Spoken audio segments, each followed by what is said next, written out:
Durante a tua vida, por que é que fez o que fez? E por que é que deixou de fazer o que deveria ter feito? Qual é a tua obra? Quando você se for, o que vai ficar?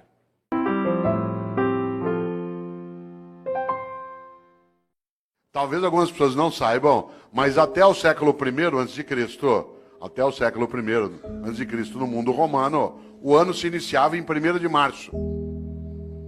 O ano se iniciava em 1º de março. O primeiro dia do ano era 1º de março. E o último era 28 de fevereiro.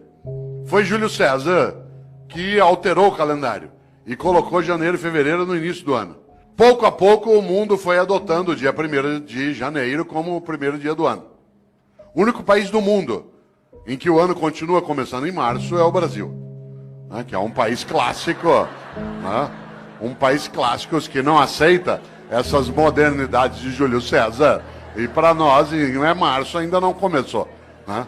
Olha que coisa interessante. No entanto, no passado se usava o último dia do ano, que no caso era 28 de fevereiro, para pensar sobre a vida. Os antigos, no mês de fevereiro, usavam o final do ano para pensarem sobre o que tinham feito e o que deveriam fazer. Nós passamos a fazer isso com dezembro. Quando se aproxima 31 de dezembro, alguns e algumas têm o hábito de pensar naquilo que fizeram. Isso é típico de algumas religiões, entre elas o judaísmo, o islamismo e o cristianismo, que tem uma ideia muito forte na vida. Tenha você ou eu religião ou não, há uma questão séria nessas religiões. Elas têm uma coisa chamada juízo final. O que me assusta na ideia de juízo final não é o fato de ser final, mas o fato de ser juízo. Porque na crença dessas religiões, insisto, acredite você ou não, essa é uma questão tua privada, há algo decisivo. Elas acreditam que ao final da tua existência, a divindade vai te chamar no canto e falar, vem aqui para um particular. Seguinte, durante a tua vida, por que é que fez o que fez? E por que é que não fez o que não fez? Aliás, por que é que fez o que fez do modo como fez? E por que é que deixou de fazer o que deveria ter feito? Essa é uma pergunta séria. Os cristãos construíram, a partir da influência judaica, uma percepção. E essa percepção ela se consignou na ideia também de juízo final no último livro da Bíblia dos cristãos, que é aquele que fala do fim, que é o livro da Revelação ou o livro do Apocalipse.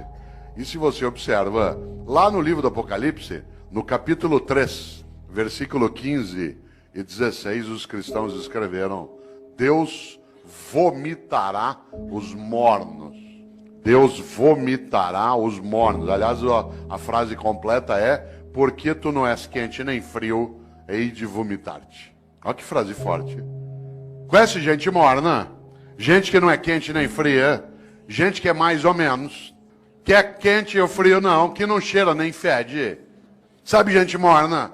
Morna no trabalho, morna na comunidade, morna na prefeitura, morna na câmara, morna na escola. Morna, não é quente nem fria, gente que não tem compromisso, mais ou menos compromissado, mais ou menos competente, mais ou menos servidor, mais ou menos religioso, mais ou menos político, mais ou menos.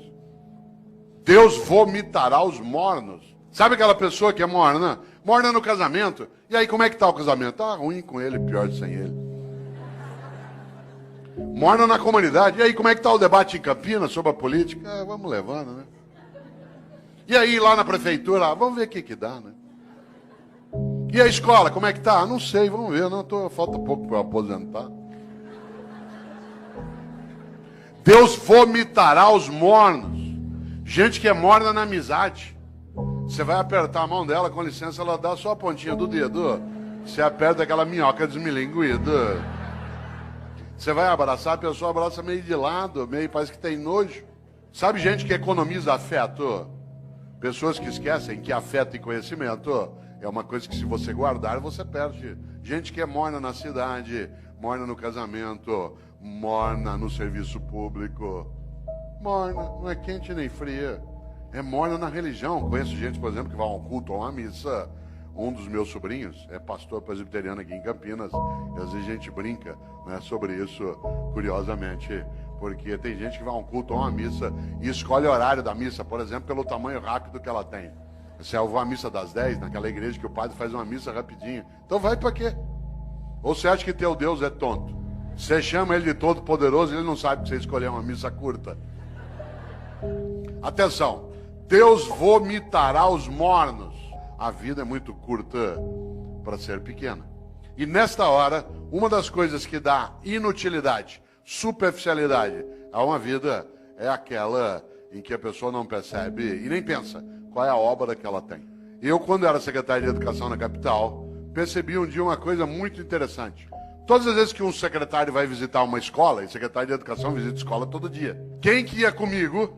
O meu assessor, de chapa dourada, junto com a segurança. Entrava na escola, tinha banda, tinha salgadinho, a gente era levado para a sala da diretoria, as crianças cantavam a Aquarela do Toquinho. Eu tenho trauma até hoje, de tanto ouvir a Aquarela do Toquinho. Dava 2, 3 vezes por dia. Um dia eu falei isso pro Toquinho, eu falei, Toquinho, eu adoro tua música, mas eu tenho trauma dessa. Quem que ia comigo? A pessoa já convertida. Isto é, aquela que era do projeto político, que tinha entrado no mandato. E, portanto, já estava previamente convencida de qual era a finalidade do que se fazia. Quem é que não entendia direito o que fazia? O servidor do dia a dia. No andar que eu era secretário, lá no fundo tinha uma cozinha, onde ficava a Dona Maria, sim, uma pessoa real, que fazia café o dia inteiro para servir no gabinete do secretário.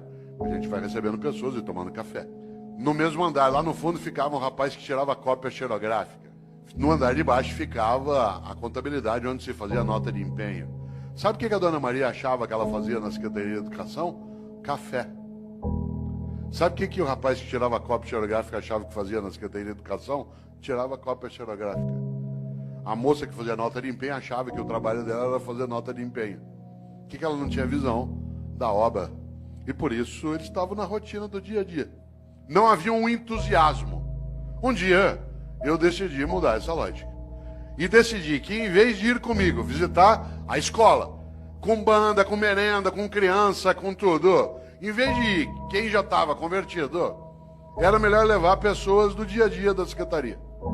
A primeira que foi comigo foi Dona Maria. Com uma novidade. Primeiro, andar no carro do secretário. Segundo, no banco de trás. Terceiro, joelho com joelho. E ao chegar na escola comigo, chegar lá na escola, em vez dela ir fazer o café e servir, ela ia ser servida. E ela entrava e via a banda, e via as crianças, e via a reforma da escola. Vocês não fazem ideia. Quando Dona Maria voltou, a partir dali era outra Dona Maria. De repente ela entendeu uma coisa, que o que ela fazia na Secretaria de Educação não era café, era educação. E aquilo que ela fazia, que o jeito dela de fazer educação era fazer café, virava escola, criança, cidadão atendido. No dia seguinte ela viu o rapaz do Xerox que passava o dia inteiro naquela máquina fazendo aquele gesto. Ele ficou boquiaberto, porque ele não fazia ideia que o que ele fazia não era tirar cópia, o que ele fazia era educação escolar. E o jeito dele fazer educação escolar era nos ajudar, tirando cópias. Vocês precisam ver a moça, que fazia nota de empenho. Ela imaginava que a tarefa dela era passar o dia ali fazendo nota de empenho. Quando ela viu que as notas de empenho viravam reforma, criança, comunidade, criança brincando, estudando, ela ficou boquiaberta.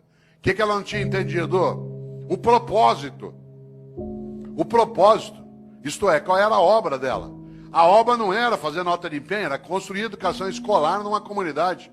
Usar os recursos de maneira adequada para elevar a vida.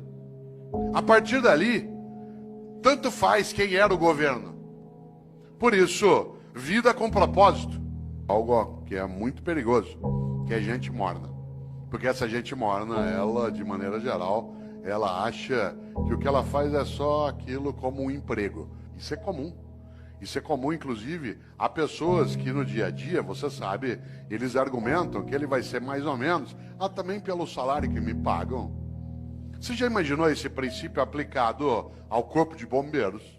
Tua casa está pegando fogo, já apagaram a sala, a cozinha.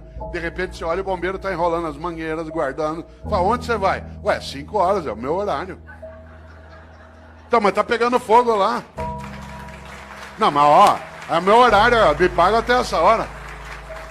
Já imaginou um cirurgião, num hospital, fazendo uma sutura de apêndice, tem que dar 20 pontos na sutura, ali no teu ponto de Mark Burns, para poder fechar direitinho, porque não tem equipamento para fazer laparoscopia. O que ele faz? No 8º ponto, fala, vou parar aqui mesmo, pelo que me pagam.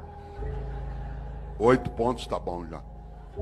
Você já imaginou? Você sabe que há pessoas que se conduzem desse modo no cotidiano. Obviamente que eu não estou falando de trabalhar sem remuneração, estou falando de outra coisa. Da capacidade de entender o quanto que a vida é muito curta para ser pequena. E algumas pessoas se apequenam no modo como se relacionam na atividade que desenvolvem. Por isso, volto eu aqui a uma questão: qual é a tua obra? Quando você se for e você se vai, o que vai ficar?